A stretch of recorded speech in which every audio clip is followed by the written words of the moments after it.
eu sustituín a Castelao, dicindo que non debera sustituílo, nin eu, nin ninguén, hasta que viñese, verdad, unha persona tal que fose como Castelao.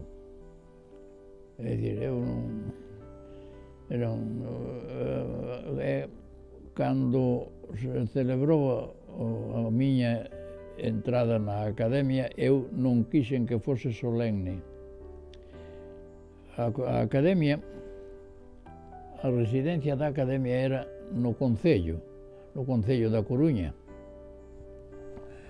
Nun sitio, unha habitación como esta, ali estaba, pero cando entraba unha persona na Academia, normalmente celebrábase unha sesión solemne, verdad? O presidente era moi entusiasta destas cousas, e eu non quixen que se celebrase a miña entrada, verdad, con nada. Bastábame que o fixesen ali. E fixen unha louvanza de Castelao, que se fora solemne se cadra non me... sería sancionado unha vez máis.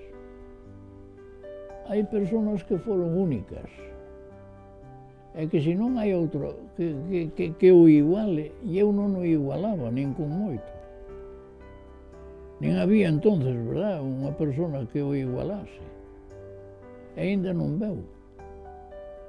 De modo que, nada, eu era partidario de que esta silla queda vacante.